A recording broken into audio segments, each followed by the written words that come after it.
Bueno, esto nos hace pensar que la culata debe tener galerías internas para la circulación del agua de enfriamiento.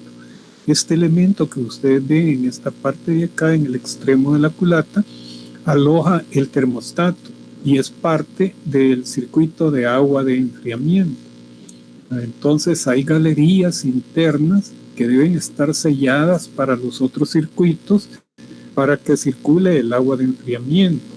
También tienen que existir galerías para que la mezcla fresca llegue a las válvulas de admisión. También galerías para que los gases de escape puedan ser recogidos y llevados al escape.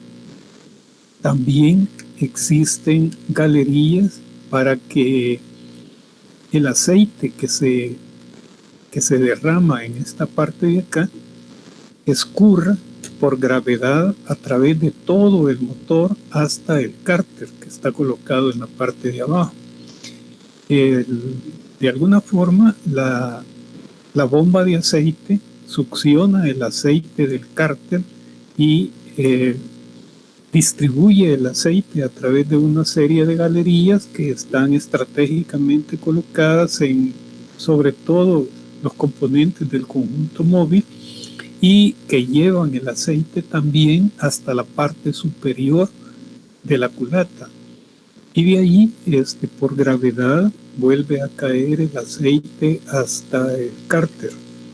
Entonces, como se dan cuenta, la culata es una pieza bastante compleja que normalmente tapa la parte superior de los cilindros que están colocados acá. El bloque, como función más importante, es la de mantener los cilindros o permitir que estos cilindros se mantengan en una posición rígida, muy estable, de manera que a pesar de los esfuerzos que pueda estar haciendo, se puedan estar generando en un cilindro o en otro, ellos no se muevan. Por eso es que anteriormente los bloques se fabricaban de fundición, pero luego, en la medida en que fue siendo importante el reducir los costos de la fabricación y también ahorrar materiales, se fueron simplificando los procesos de fabricación y reduciendo la cantidad de material que se utilizaba. Y como el grupo bien lo dijo, en la actualidad normalmente hay muchos más huecos en el bloque que se tapan donde es necesario con algunos elementos que puedan hermetizarse. Así se forra el interior de los cilindros con unos cilindros de paredes muy delgadas que se llaman camisas y el pistón desliza sobre esas camisas.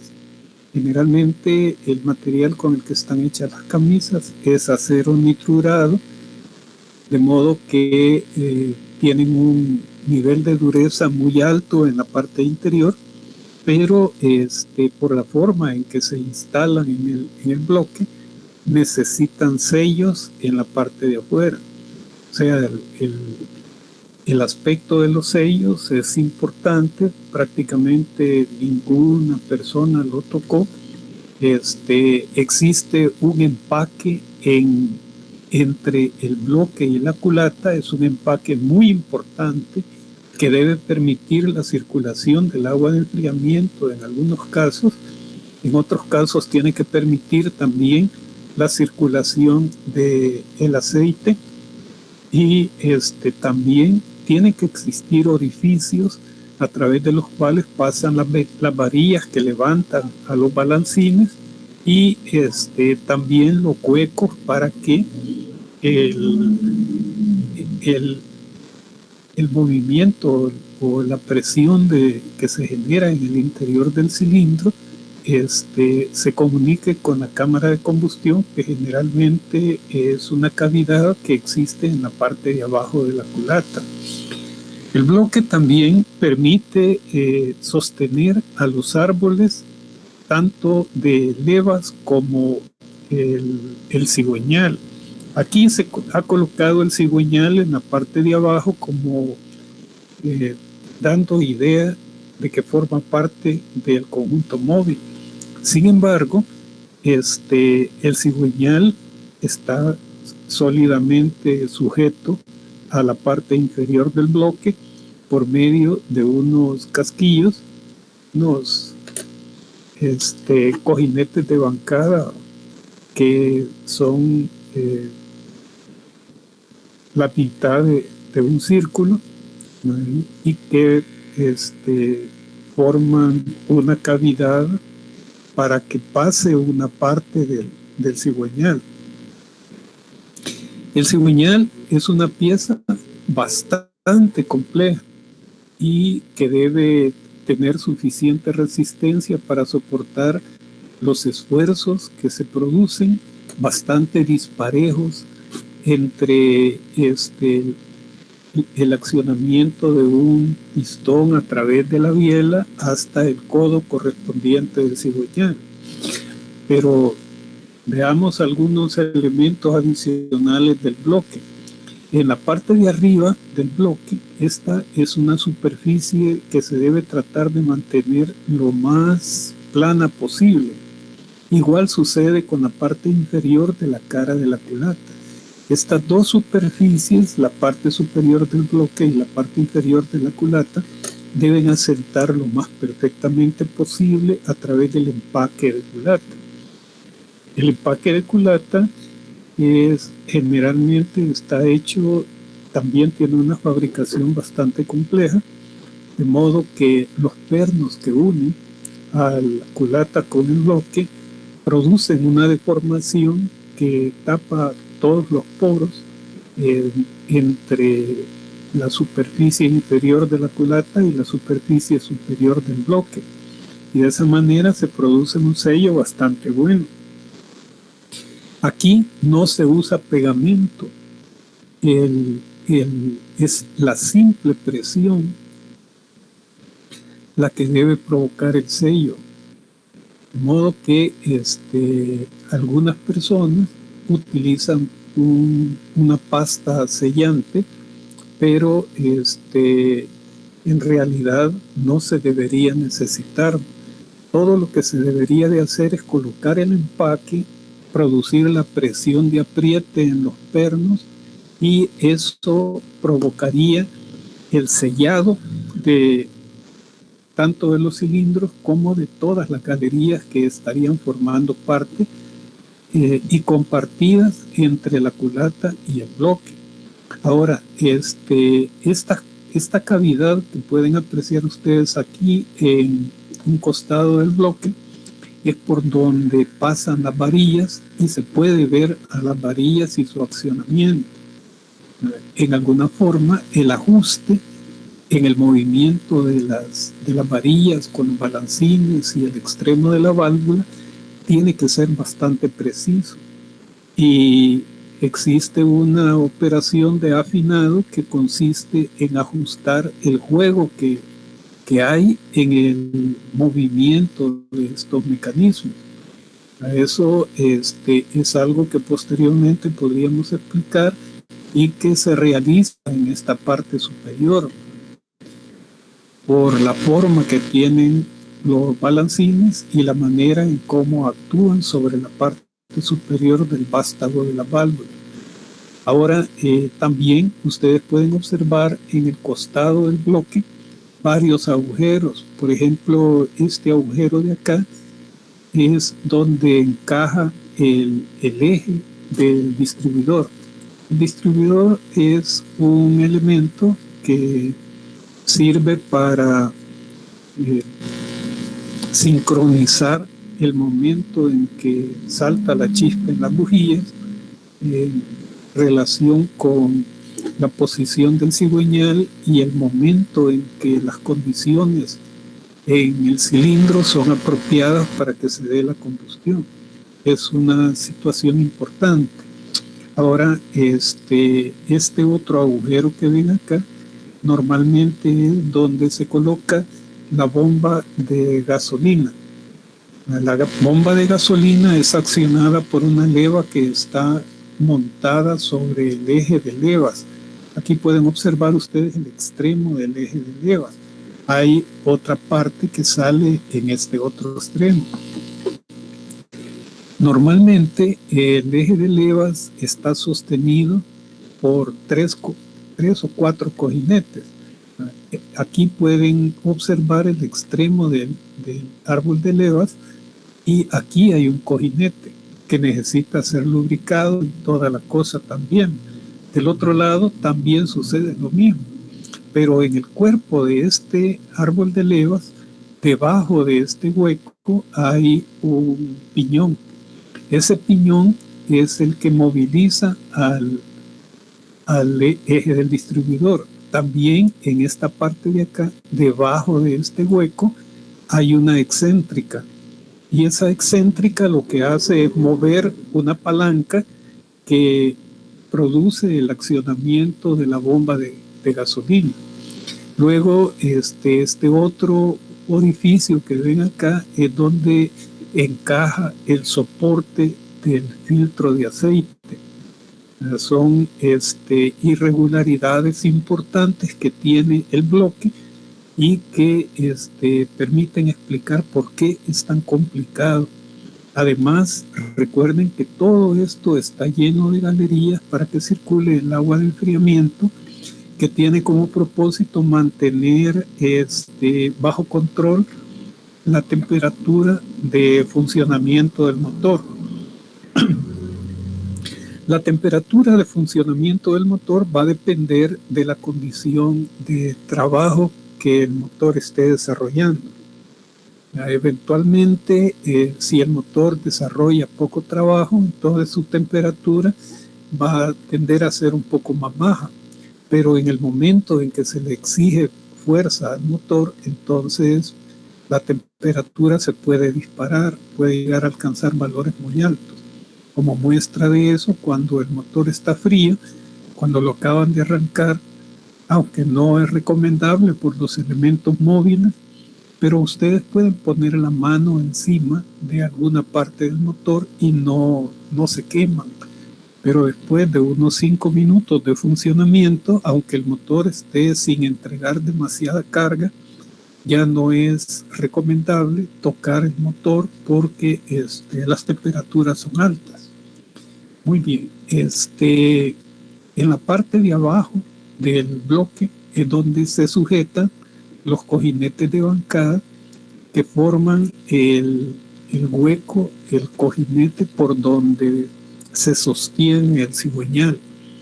Entre el soporte del cojinete de bancada y el soporte que está labrado en la parte inferior del bloque, se utilizan unos casquillos. Estos casquillos son elementos delgados, tendrán a lo sumo unos 3 milímetros de espesor, que tienen una base de bronce y están recubiertos con un material blando, porque son cojinetes de deslizamiento. Como se pueden dar cuenta, aquí se utilizan cojinetes para mantener la posición del cigüeñal en el eje principal y reducir la fricción, pero no se utilizan cojinetes de bola. Los cojinetes de bola se utilizan eventualmente en algunos motores que son muy pequeños y donde es relativamente difícil estar montando cojinetes del tipo de deslizamiento. Pero en la mayoría de los motores, principalmente, pensemos que el curso está orientado a motores grandes, de modo que repito que no es un curso de mecánica de motores y tampoco es de mecánica automotriz. Es un curso de mecánica para motores, sobre todo a nivel industrial. Entonces, en el tipo de soportes que se utilizan para los cojinetes son son cojinetes de deslizamiento, que eventualmente también necesitan sobre todo un buen sistema de lubricación. La razón por la que se utilizan cojinetes de deslizamiento es porque las cargas fluctúan demasiado cuando está operando el motor, y en condiciones de poca carga y en condiciones de plena carga. De manera que el cojinete de deslizamiento tiene un mejor desempeño que un cojinete de bola, y además por la configuración del cigüeñal sería muy difícil meter cojinetes de bolas en los soportes intermedios del cigüeñal. De modo que, por ejemplo, para un motor de 4 cilindros, ustedes normalmente van a encontrar 5 cojinetes de bancada. Introducir cojinetes de bolas en los soportes intermedios es una cuestión imposible. Ahora, el cigüeñal tiene una forma bastante compleja. El cigüeñal ya es parte del conjunto móvil. Lo veríamos un poco más adelante. Aquí pueden ustedes apreciar algunos detalles tanto de la culata como del bloque. Aquí pueden apreciar ustedes que esta culata tiene los orificios para el montaje del múltiple de admisión en un lado, y del otro lado también tendría que existir algo similar para montar el múltiple de escape.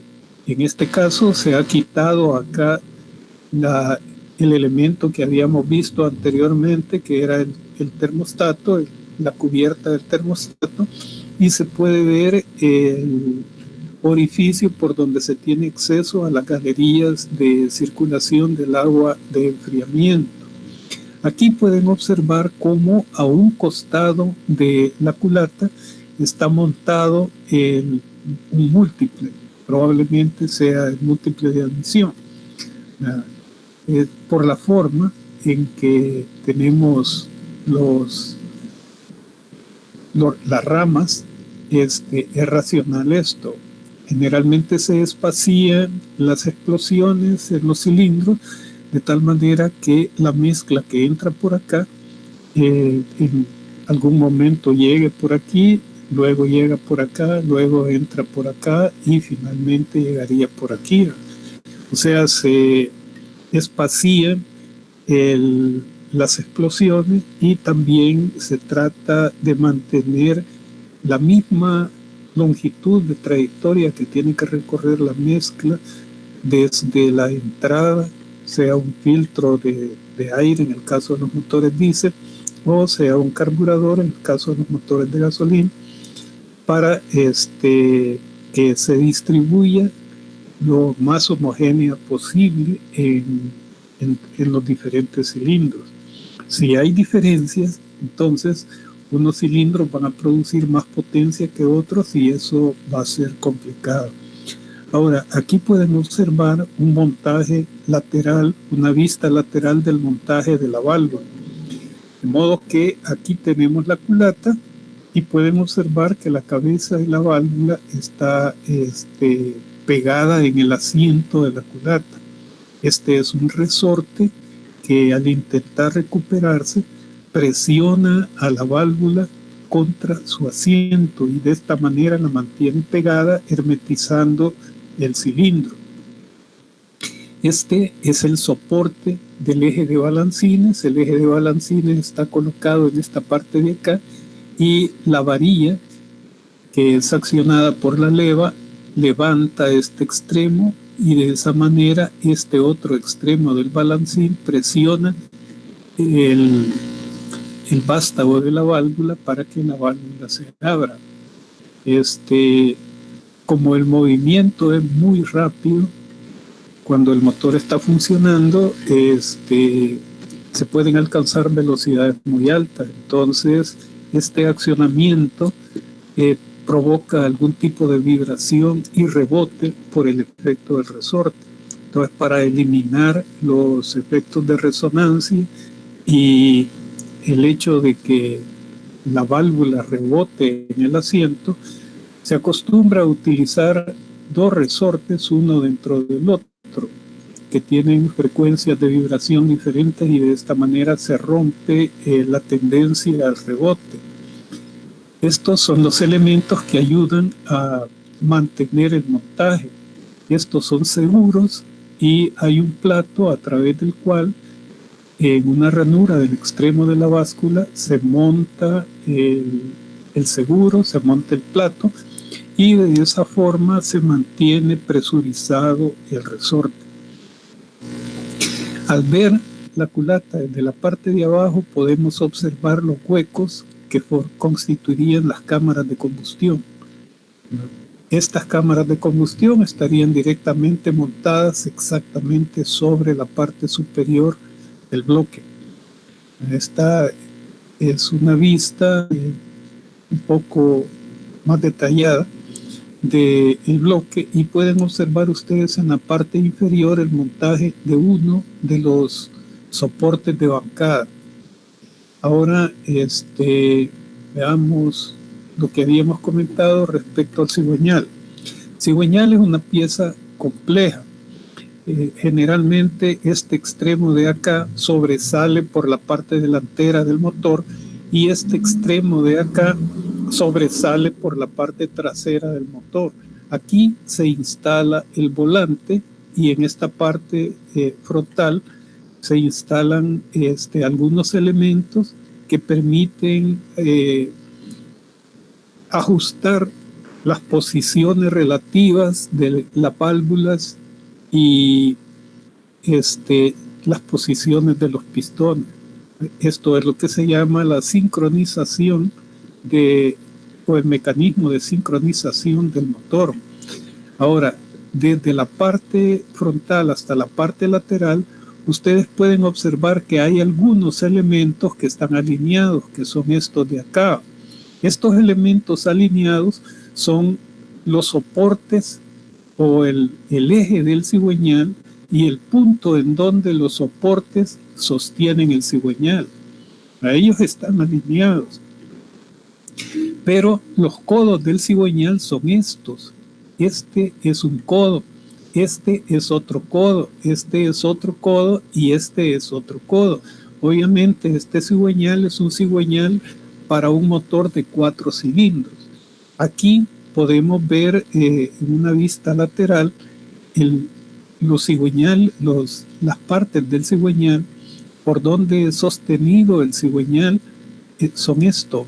Este es 1, 2, 3, 4 y 5. Para un motor de 4 cilindros tienen que existir 5 soportes. Ahora este es uno de los codos del cigüeñal. Este es otro y este es el otro. Entonces estos codos están excéntricos respecto al eje del cigüeñal.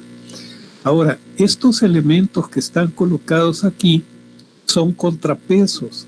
Los contrapesos se colocan en posiciones opuestas a los codos del cigüeñal para poder balancear el cigüeñal. El balanceo del cigüeñal es una cuestión bastante compleja, pero se tiene que realizar tanto cuando el cigüeñal está sin carga, sin ningún elemento montado, como cuando el volante está montado sobre el cigüeñal. En ninguna de las dos situaciones el cigüeñal debe quedar desbalanceado. De modo que independientemente de cuál sea la posición en la que ustedes lo coloquen, el equilibrio debe ser perfecto. Hay un balanceo estático y hay un balanceo dinámico, que es importante para el cigüeñal. Otro aspecto que es importante del cigüeñal son los orificios que ustedes pueden observar aquí. Este es un orificio a través del cual el aceite que la bomba manda a presión al cojinete que va montado en este lugar, entra al interior del cigüeñal, y el interior del cigüeñal se llena de aceite que es distribuido a cada codo del cigüeñal y a cada cojinete. Gracias a este orificio, el aceite que llega al cojinete entra al codo, al interior del cigüeñal, se distribuye por todo el cigüeñal y existen orificios similares en cada uno de los diferentes soportes y codos del cigüeñal. Y a través de esos orificios el aceite del interior del cigüeñal es impulsado incluso hasta la parte superior de la biela para poder lubricar el interior del cilindro. El efecto de lubricación ahí no es tan importante, pero sí el efecto de enfriamiento que se consigue. Y al llegar el aceite a la parte superior de la biela, que sería el pie de biela, se puede lubricar también el pasador del pistón y a través de eso también formar una película de lubricante sobre la pared del cilindro. Es importante este conjunto de galerías que hay en el interior del cigüeñal y es complicada la ejecución de las perforaciones, sobre todo por el tipo de material que es el cigüeñal y el tipo de tratamiento que recibe. Normalmente estos cigüeñales se fabrican forjados y es complicada su fabricación. Sin embargo, en el caso de motores bastante grandes, no es posible aplicar un proceso de forja, de modo que el cigüeñal se fabrica por partes. Aquí pueden observar ustedes un tramo de un cigüeñal que está fabricado por partes. Entonces, esto es el eje del cigüeñal y este es el codo del cigüeñal. Estos son los flancos del codo y posteriormente tendría que pensarse cómo llenar este tipo de cigüeñal con galerías para poder lubricarlo. Aquí tienen dos muestras de eso. Pueden haber orificios oblicuos como esto, que irían desde los cojinetes que soportan el cigüeñal hasta los codos del cigüeñal para poder lubricar el interior o introducir aceite al interior de la piel. En este caso, los orificios son rectos. Hay un orificio en el eje del codo del cigüeñal y hay otro orificio que está en el flanco del cigüeñal. Estos orificios pueden eventualmente tener tapones en los extremos para que no se produzcan fugas de lubricante. Pero es un detalle del cigüeñal que es importante señalar. Esta es una vista frontal y lateral de este mismo arreglo de cigüeñal. Aquí pueden observar algunos detalles del montaje del volante en el extremo del codo del cigüeñal. Esto es lo usual. Ahora, cuando se usan bridas en los extremos del cigüeñal, generalmente ustedes van a ver que los pernos de sujeción no son simétricos. Cuando ustedes ven el diseño, el montaje de un volante sobre un eje, el extremo de un eje, a veces se colocan los pernos de sujeción en forma simétrica, se distribuyen en forma simétrica para poder distribuir esfuerzos. Sin embargo, en este caso, no se mantiene la simetría. Esto es característico del caso de los motores. Y no se mantiene la simetría para que el efecto de balanceo no se pierda. O sea, el cigüeñal y el volante en una posición. Y para asegurar eso, la colocación de los pernos de sujeción del volante al cigüeñal es muy importante. Este es otro tipo de arreglo que utiliza una cuña. Esto no es usual. El extremo del cigüeñal sería cónico. Habría una cuña en esta parte de acá y el volante iría montado con una tuerca de sujeción. Las tuercas estas son almenadas para que no se salgan por efecto de la transmisión de torques. Ahora, el problema que tiene este tipo de arreglo es que normalmente sobre el volante iría montado, es costumbre colocar ahí el embrague, de modo que esto estorbaría para la sujeción del volante contra el embrague. De modo que lo más usual es tener algo así como esto. Ahora, hay otro detalle también importante que está relacionado con los retenedores. Este es un retenedor típico que se monta sobre el eje, pero está montado en esta parte de acá, pero el labio del retenedor que mantiene el aceite dentro del motor, impidiendo la fuga, está pegado o presionado contra esta parte de acá, de tal manera que este resorte que está aquí en la parte interna de ese labio, presiona el anillo para que la presión acá sea regulada, sea ajustada, sea buena, y se impida la salida del aceite. Este es un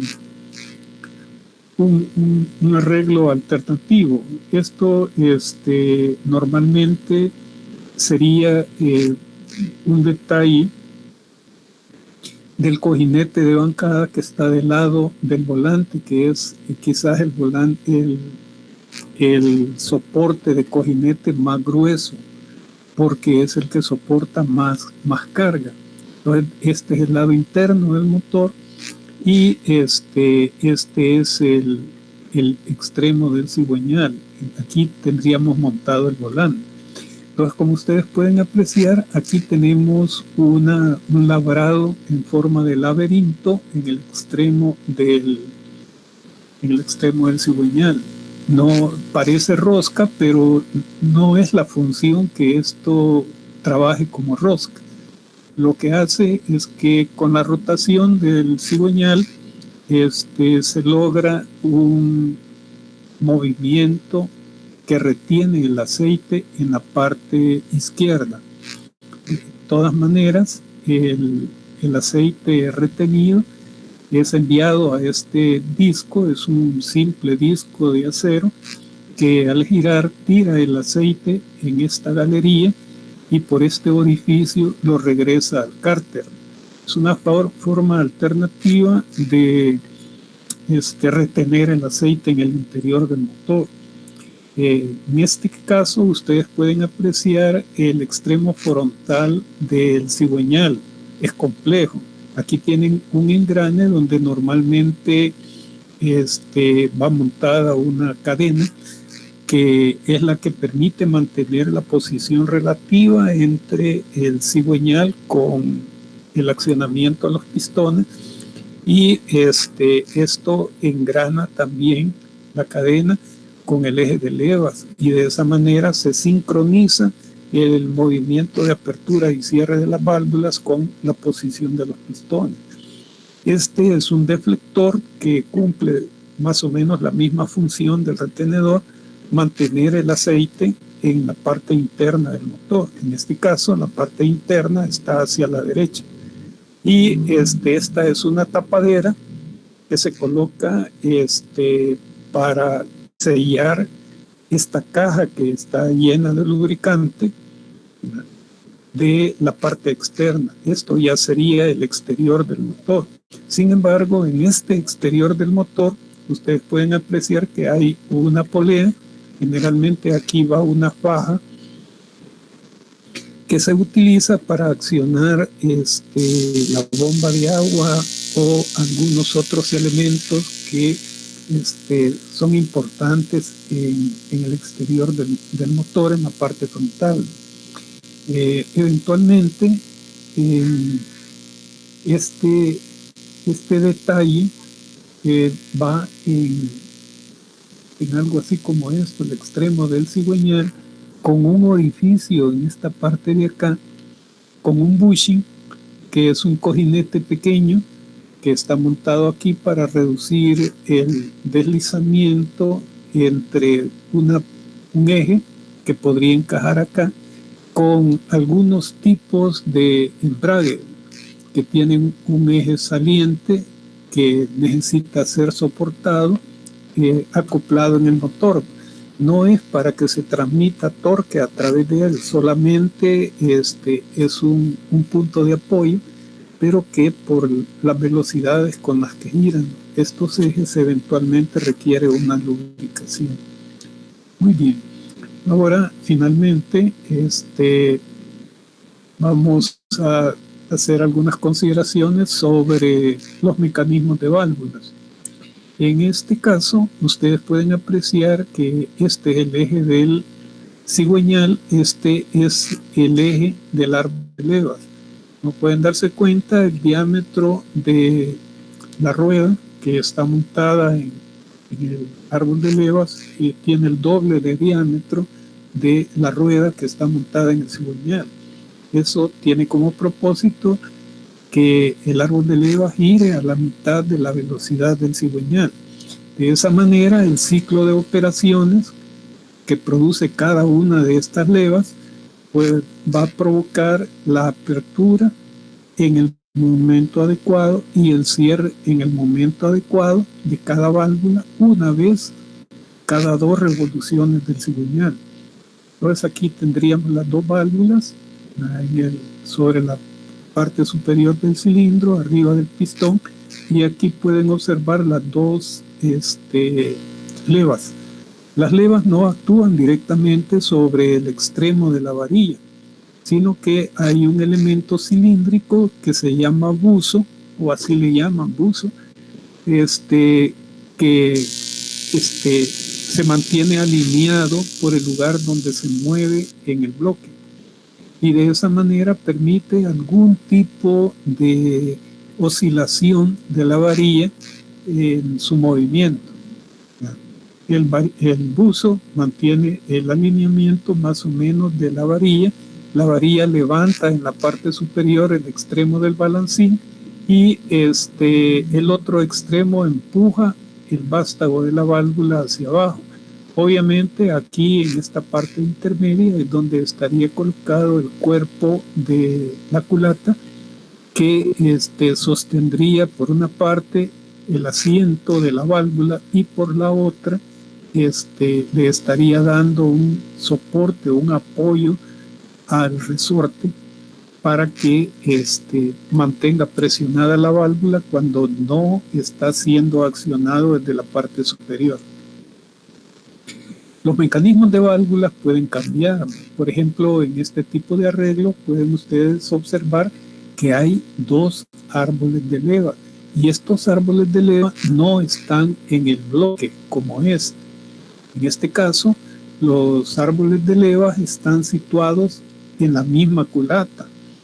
Tiene una ventaja en el sentido de que permite accionar directamente desde la leva el extremo del vástago de la válvula, pero es más complicado de calibrar y de sincronizar con la posición del pistón. También, como el cigüeñal es siempre el punto básico de aporte de energía, ustedes pueden ver que desde el cigüeñal se acciona una rueda dentada en esta parte de acá, que es la que produce el movimiento sincronizado de apertura y cierre de las válvulas. También en este caso, pues no se puede apreciar también el hecho de que los árboles de levas rotan a la mitad de la velocidad del cigüeñal, porque la transmisión total se realiza a través de esta rueda y de las que vemos acá. pero siempre las ruedas de los árboles de leva van a tener un diámetro mayor que el diámetro del cigüeñal, porque tienen que accionarse a la mitad de las revoluciones del cigüeñal.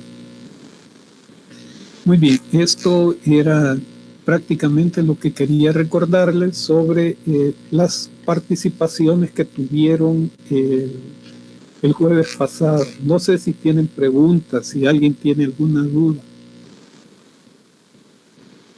Vamos a permitirles que expongan algunas inquietudes.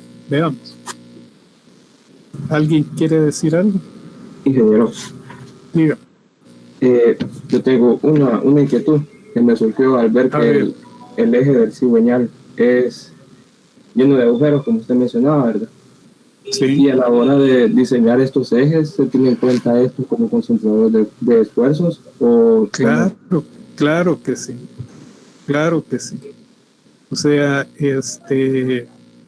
se tienen en cuenta muchos detalles relacionados con la forma del cigüeñal. El diámetro del eje del cigüeñal es un aspecto crítico. Es más crítico en el caso de los motores diésel porque los esfuerzos que se desarrollan ahí son mucho mayores que en el caso de los motores de gasolina. Y entonces también la excentricidad de los codos del cigüeñal respecto al eje del cigüeñal es mayor, y eso quiere decir mayores esfuerzos de torsión entre el codo del cigüeñal y el eje del cigüeñal.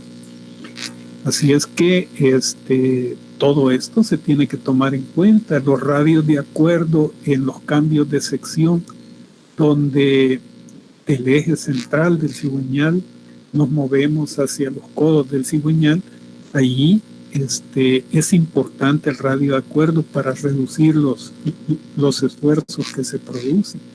También los orificios internos que tiene el cigüeñal, como usted lo señala, debilitan el material y en consecuencia el diseño del cigüeñal tiene que tomar todo esto en cuenta. ¿De acuerdo? Es importante.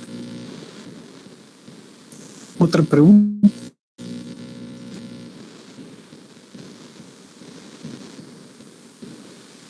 ¿Sí? Entonces, veamos lo que tenemos para ahora.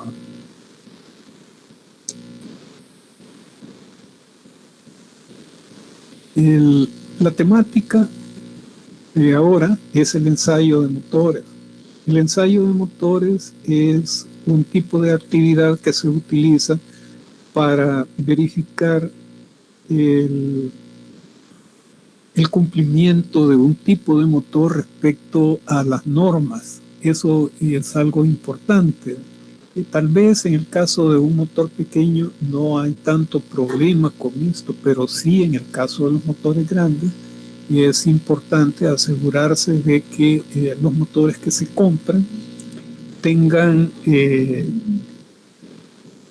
respondan a las características que se han utilizado para poder seleccionarlos y adquirirlos.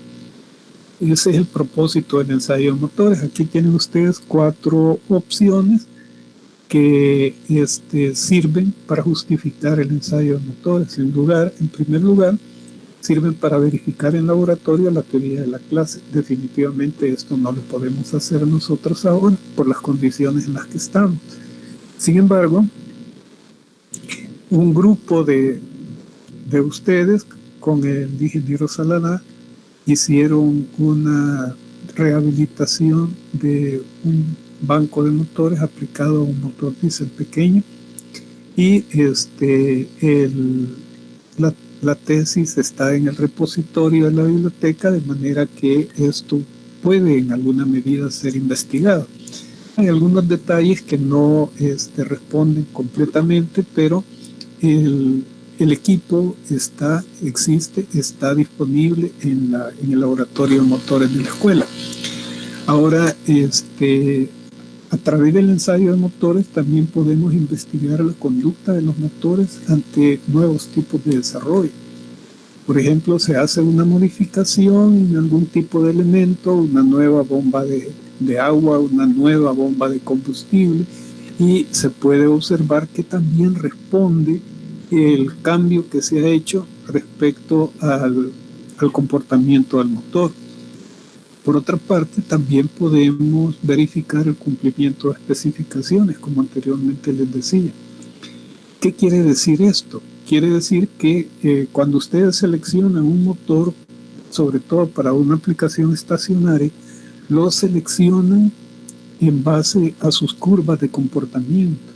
Pero ¿cómo están seguros de que el motor que les proporcionan cumple con estos requerimientos? Si no logra cumplir con los requerimientos, no les va a servir para lo que lo han comprado. Entonces es importante asegurarse de eso.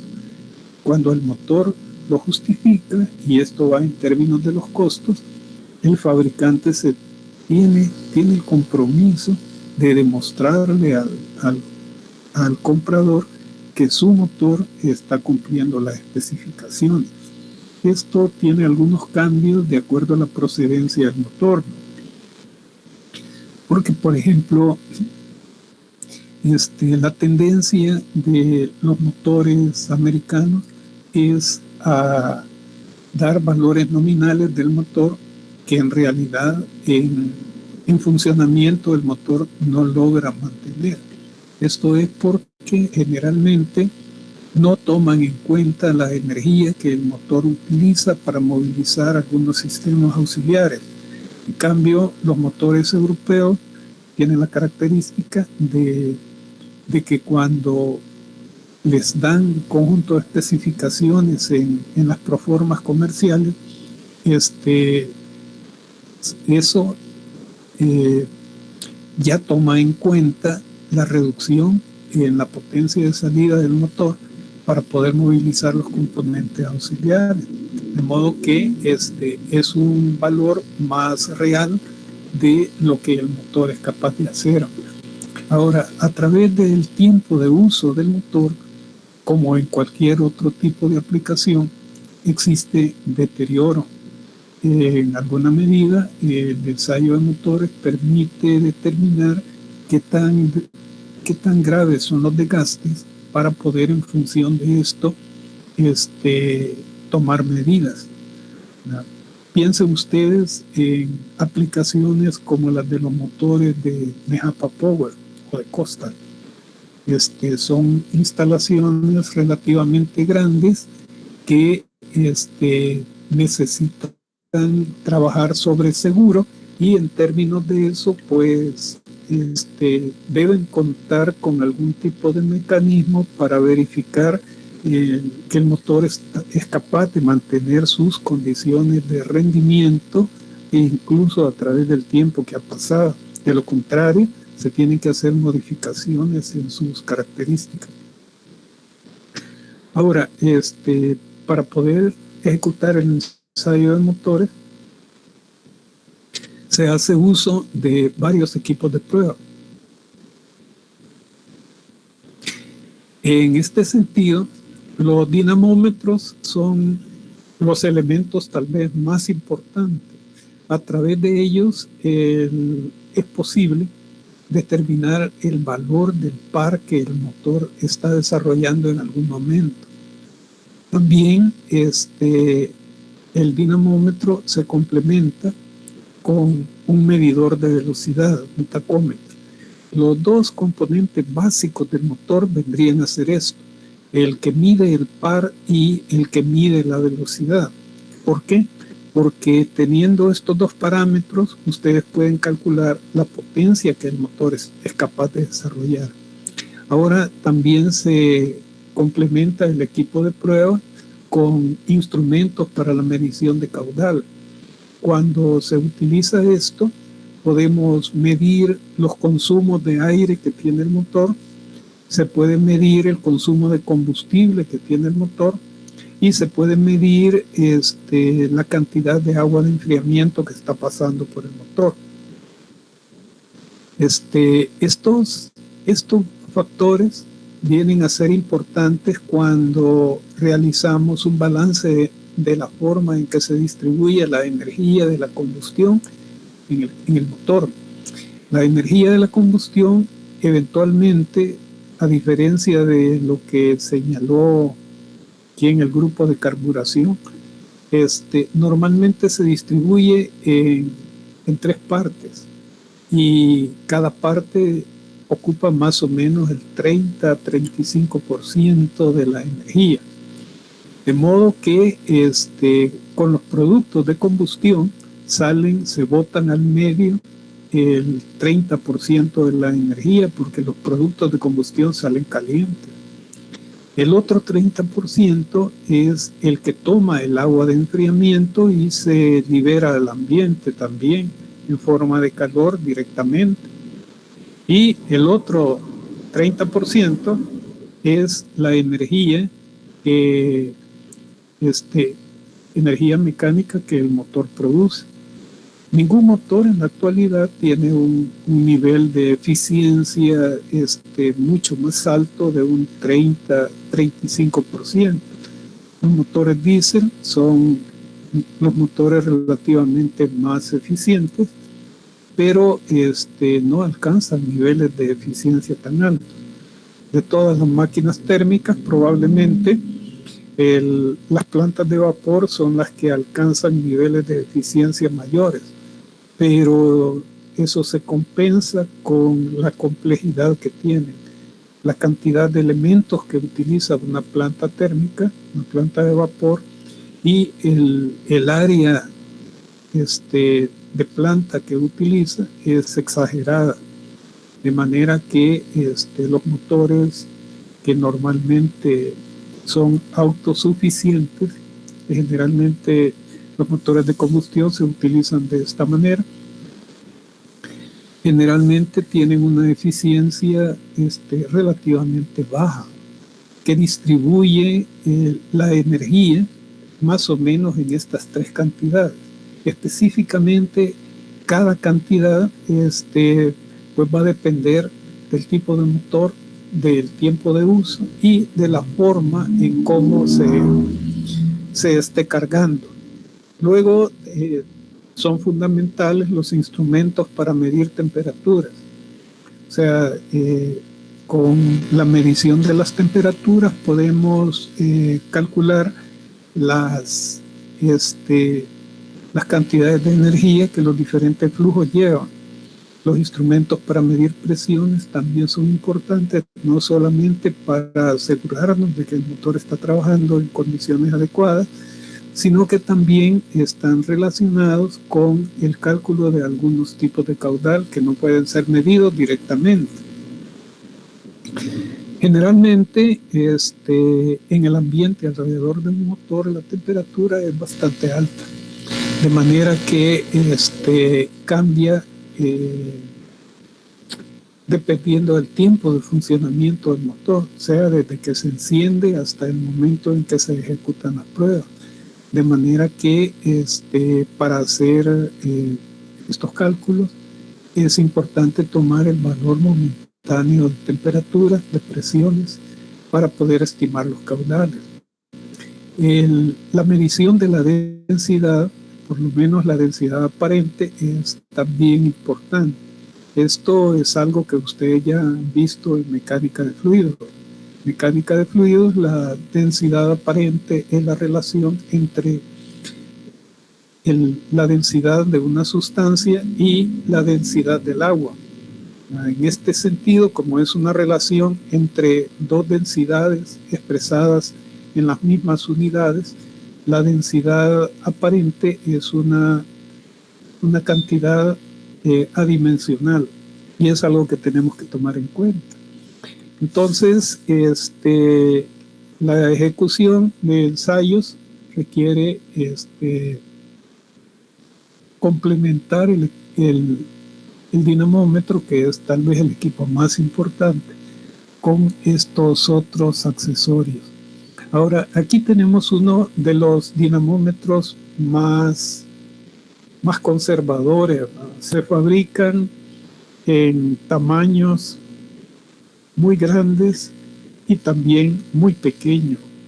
Y no solo son específicos para el área de los motores de combustión, sino que también se utilizan para medir la capacidad que tienen los motores eléctricos. En el eje del motor eléctrico se instala uno de estos elementos y ustedes pueden calcular el torque que el motor desarrolla. Por supuesto, no es el único tipo de freno, ¿sí? Se llama. El dinamómetro está formado por un freno de algún tipo y también el freno permite determinar la fuerza al extremo de un brazo para poder estimar el torque. Y también un dinamómetro, un tacómetro para medir la velocidad. Los dos parámetros son fundamentales para determinar la potencia. Muy bien, entonces este elemento es un freno de Prony. El freno de Prony está formado por un volante que es que está acoplado al eje del motor, o sea, el eje del motor pasa por acá. Y en la periferia del volante se instala una cinta flexible que se puede apretar en este extremo de aquí, y los elementos, los rectángulos negros que ustedes ven alrededor del volante son pequeños tacos de material de fricción, como la fricción de las pastillas o de las zapatas de las ruedas de los vehículos. Son elementos friccionantes. El propósito de este freno no es detener el movimiento del motor, sino que estabilizarlo y mantenerlo girando a una velocidad constante. Entonces, eso se puede certificar por medio del tacómetro. Si el tacómetro está fluctuando la velocidad, quiere decir que no se ha regulado todavía adecuadamente el freno.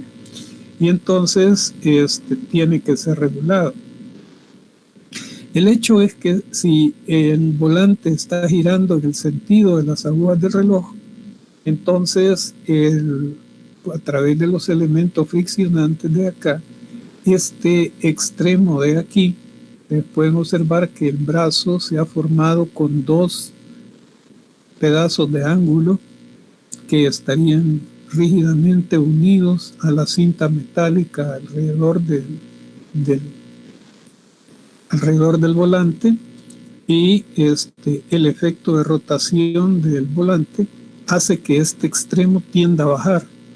Este extremo se mantiene nivelado, o sea, aquí haría falta un indicador de la posición completamente horizontal del conjunto para que saber que las condiciones son las correctas. Cuando eso es así, esta báscula mide la fuerza que hay necesidad de hacer para detener la rotación de este conjunto. Y entonces el producto de la báscula por el brazo del freno nos da el torque. Sin embargo, es necesario considerar lo que vemos en el otro extremo del freno, porque aquí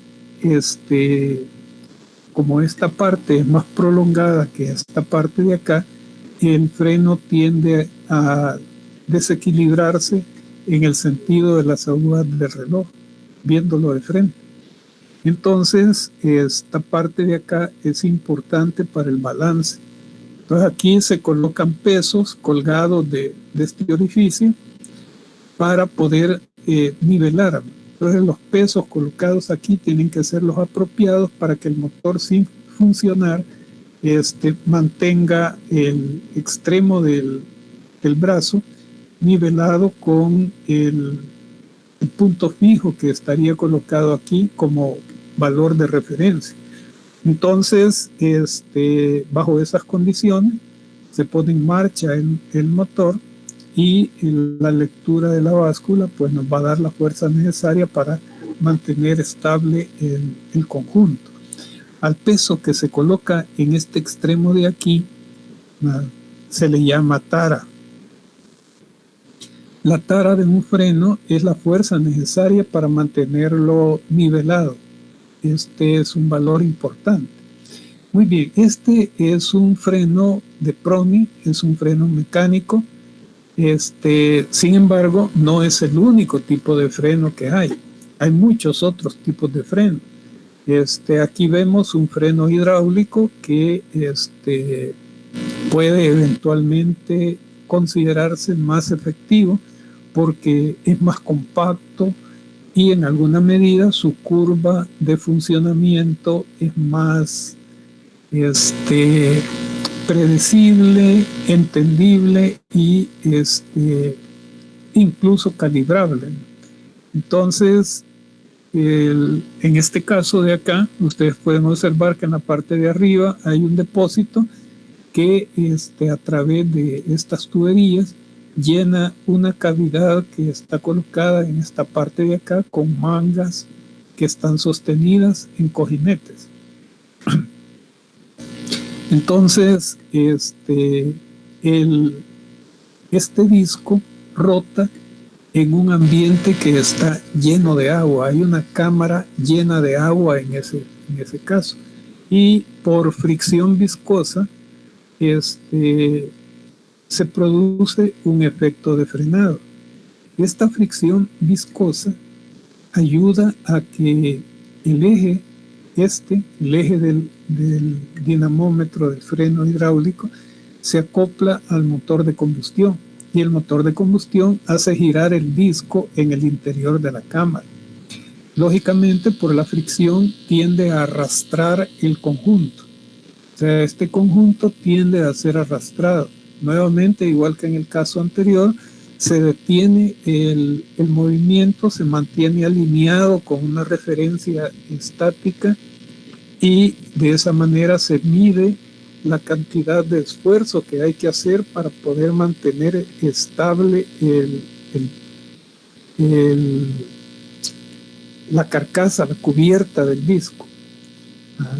Midiendo esa fuerza y midiendo la velocidad, también podemos determinar el valor del torque y podemos calcular la potencia.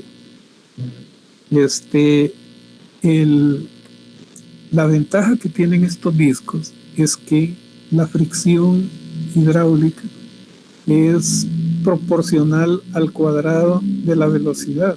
De modo que si aumenta la velocidad, también aumenta la fricción viscosa. Y eso hace que este tipo de aparatos sean muy, muy compactos y relativamente usados. Esta parte de acá abajo es una palangana que sirve para recoger fugas que generalmente se van a dar por acá. Observen ustedes que las mangas de la cámara interna están sostenidas en cojinetes externos en esta parte de acá. En este caso, como se utilizan cojinetes de bolas, aun cuando siempre hay una tara y siempre hay necesidad de compensarla, el arrastre es mucho más sensible y este tipo de sistemas son un poco más amigables, son un poco más precisos que los mecánicos. Los frenos mecánicos que trabajan en base a fricción eventualmente patinan.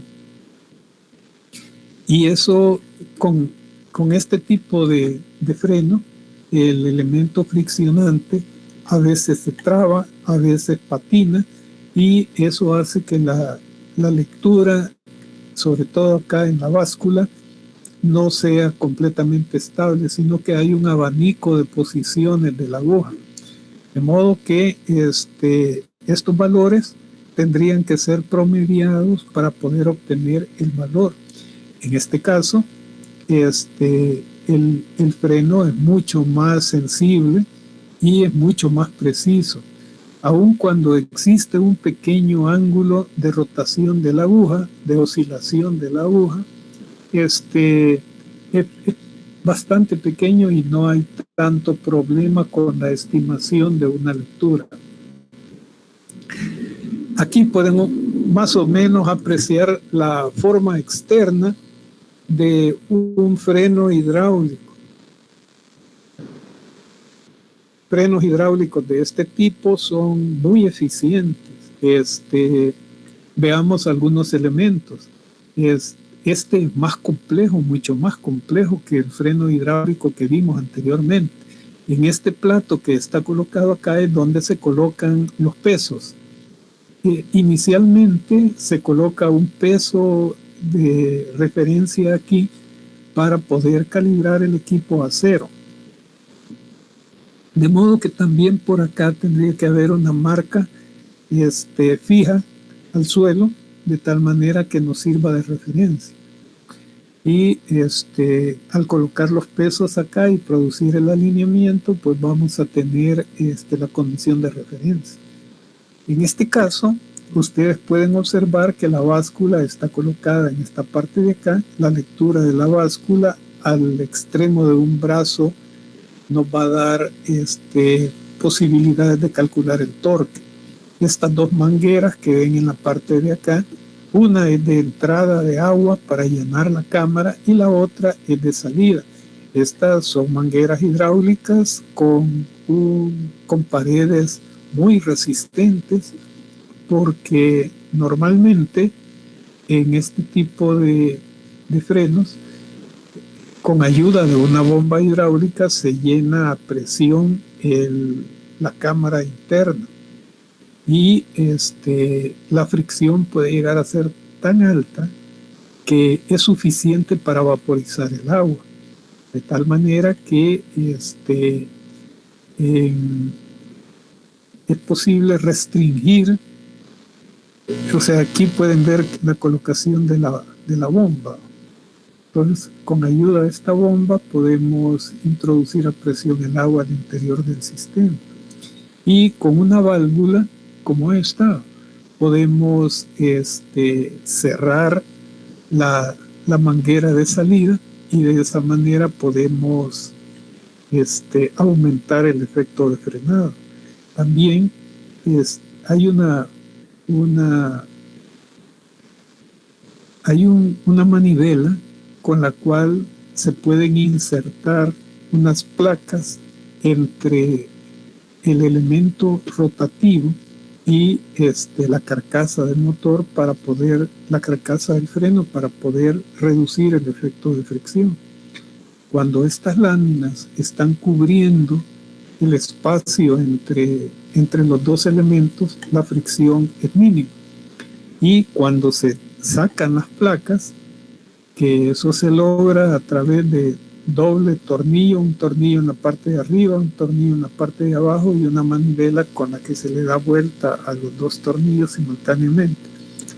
Entonces el efecto de frenado puede alcanzar un valor máximo.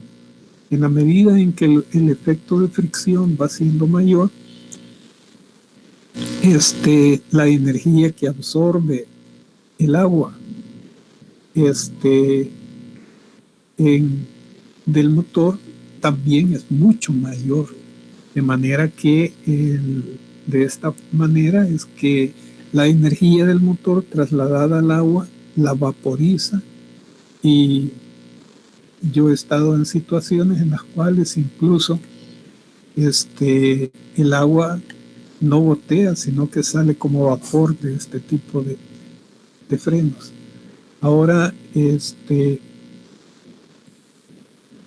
aquí tienen una vista en corte de un dinamómetro de Froude, que es básicamente el tipo que veíamos anteriormente. Este es el eje del freno y por aquí estaría acoplado al motor de combustión. Esta es la báscula de carga donde se lee la lectura necesaria para poder mantener estable el conjunto, y como pueden apreciar, la cámara de agua, la cámara hidráulica, es bastante pequeña. Comparada con lo demás, es relativamente pequeña, pero un freno de este tipo puede llegar a absorber potencias hasta de 160 caballos en un volumen que ocupa tal vez unos 30 centímetros por 30 centímetros por 60 centímetros, que es un espacio bastante pequeño. Luego, en este caso, aquí tenemos del fondo. Veamos.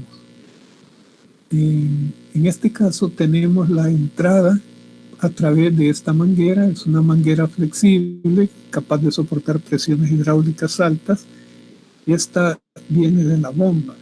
La salida es la manguera que está colocada en la parte de atrás y que descarga en este embudo que pueden apreciar aquí, por donde el agua de salida puede reintegrarse a un sistema de recirculación que puede existir en el taller o en el laboratorio.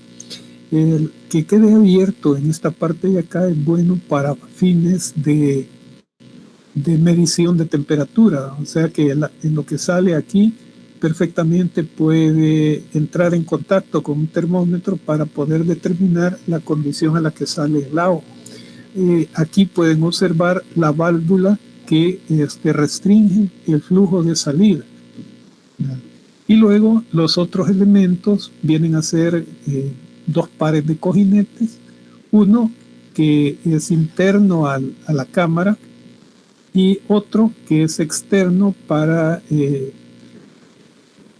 hacer que el freno sea sensible a los volteos.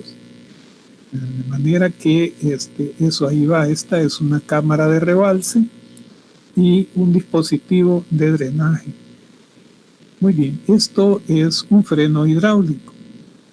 Eventualmente en los lugares donde venden los motores grandes,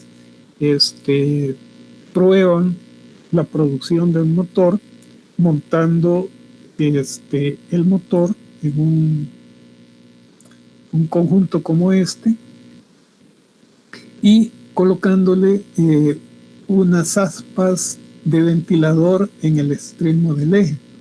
Como pueden darse cuenta, aquí se impide la rotación extrema del brazo del freno.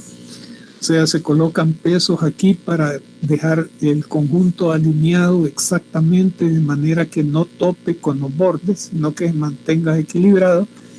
Y el motor se pone a funcionar nuevecito. Y el ventilador le aplica una carga constante. El motor gira hasta que algo sucede y se detiene.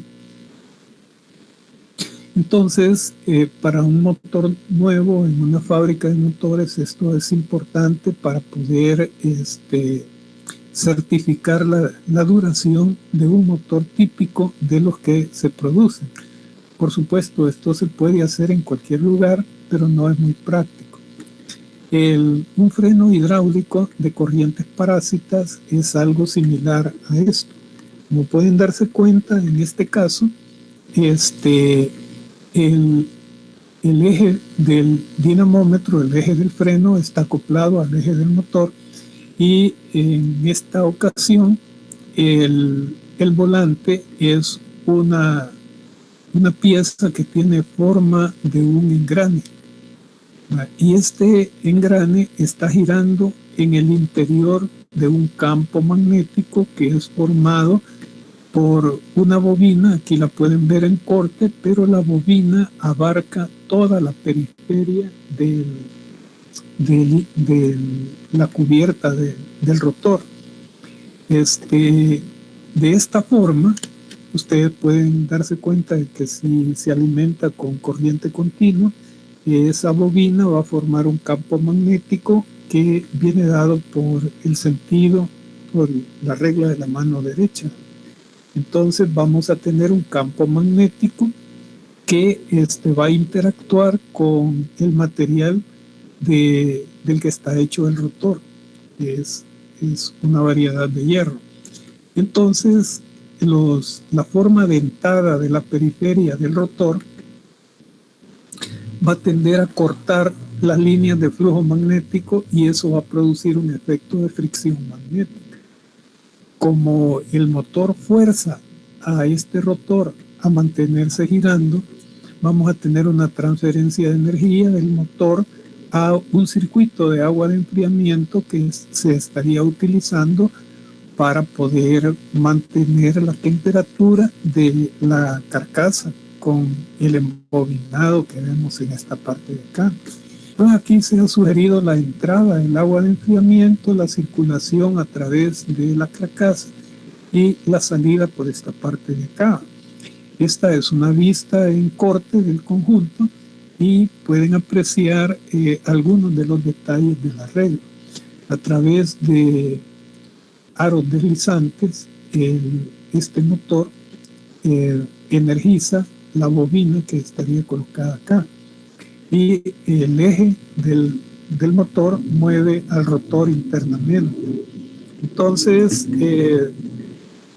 se le llama de corrientes parásitas porque el campo magnético va a inducir corrientes en el rotor, y estas corrientes pues van a circular prácticamente sin control, van a producir el calentamiento y desde ese punto de vista van a requerir el accionamiento del agua de enfriamiento. Este tipo de frenos eléctricos son relativamente simples. La báscula siempre aquí está midiendo la fuerza necesaria para mantener horizontal este brazo, y de esa manera se puede determinar la potencia desarrollada. Esta es la apariencia que tendría el conjunto. Ahora, existe otro tipo de freno eléctrico que prácticamente es una pequeña planta de emergencia. El motor de combustión mueve a la planta de emergencia y la planta de emergencia produce energía eléctrica. El tipo de energía eléctrica que produce es corriente continua, de modo que se bota esta corriente, esta energía se bota en un banco de resistencias y se aplica la ley de Ohm, de modo que la corriente va a ser igual a la relación entre el voltaje y la resistencia de un banco de resistencias que esté aplicada a la salida del generador eléctrico. Y la potencia sería el producto de la corriente por la tensión. La tensión de salida del dinamómetro de este tipo de generador eléctrico es producida por un campo eléctrico que estaría simulado en esta parte de acá. El campo eléctrico es provocado por una serie de bobinas que son energizadas por este circuito. Ustedes pueden apreciar que hay dos rheostatos, dos resistencias variables intermedias que estarían colocadas acá, con los que se puede regular la intensidad del campo magnético aquí. Y esta sería la armadura de la máquina de corriente directa, que también tiene una pequeña resistencia de control en esta parte de acá. Más bien, este es el banco de resistencia. Entonces, ¿qué ventaja tiene este tipo de freno respecto al anterior? Bueno, lo que podemos decir en este caso es que, primero, como la potencia eléctrica que produce es de corriente continua, es fácil hacer la medición de la potencia producida por la máquina eléctrica y eventualmente sería la misma producida por el motor de combustión, salvo los aspectos de eficiencia. Pero básicamente tendríamos acá una manera de poder determinar la potencia producida por el motor. Esa es una ventaja. La otra ventaja es el hecho de que, como el tipo de máquina es un motor de corriente, es un generador de corriente continua, lo podemos hacer funcionar como motor. Y como motor puede mover al motor de combustión a una velocidad determinada. ¿Cuál es la intención de esto? Nuevamente, si el motor eléctrico mueve al motor de combustión a una velocidad determinada, la energía eléctrica con que se está alimentando al motor eléctrico puede ser medida con facilidad y tenemos una manera de determinar la energía perdida por fricción en el motor. De modo que este tipo de freno es un tipo de freno mucho más efectivo que el simple freno de corrientes parásitas que anteriormente hemos visto. Ahora, ¿cómo funciona en este caso? Vean ustedes que cuando queremos que el motor funcione como que el motor mueva a la máquina eléctrica y la máquina eléctrica genere energía, entonces lo que hacemos es cerrar este interruptor y de esta forma la energía va a circular, circula por acá y finalmente va a regresar por aquí a la red externa. En este caso, el campo es excitado por energía externa.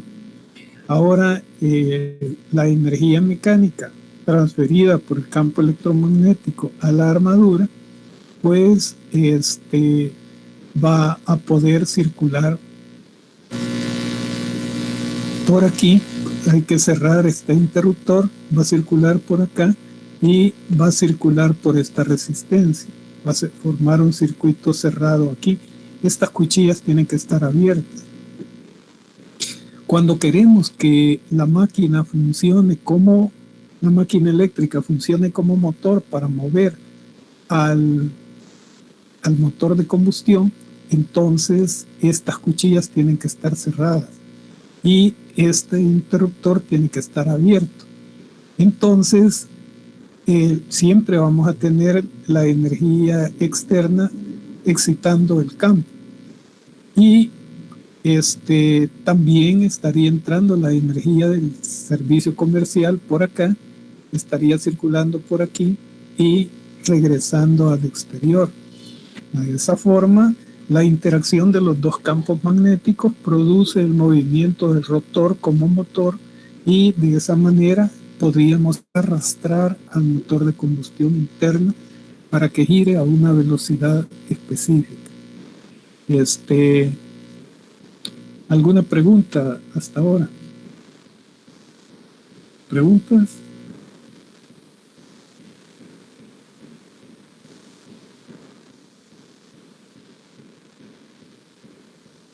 ¿Preguntas?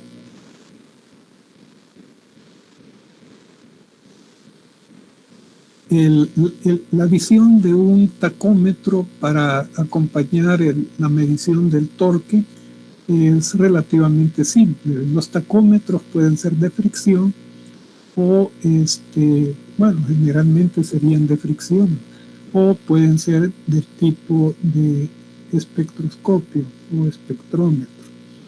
Cuando son de fricción, se acoplan al eje del motor y de esa forma la velocidad del motor es leída directamente. Cuando son de tipo espectrómetro, entonces hay necesidad de colocar una marca fluorescente en un disco montado en el eje del motor o bien directamente en el eje del motor. Y luego tendríamos una pistola que emite destellos y en el momento en que se ve que los destellos detienen, se ve como detenido el movimiento del eje, es porque la vibración o la frecuencia de los destellos en la lámpara es similar a la rotación del motor.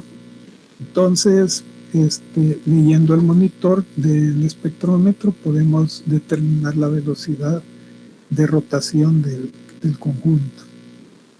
¿Preguntas? Muy bien. Si no tienen preguntas, nos vamos a quedar acá en esta ocasión. Así es que nos veremos el próximo jueves. Jueves a Muchas las gracias. 8 de la mañana. Muy bien.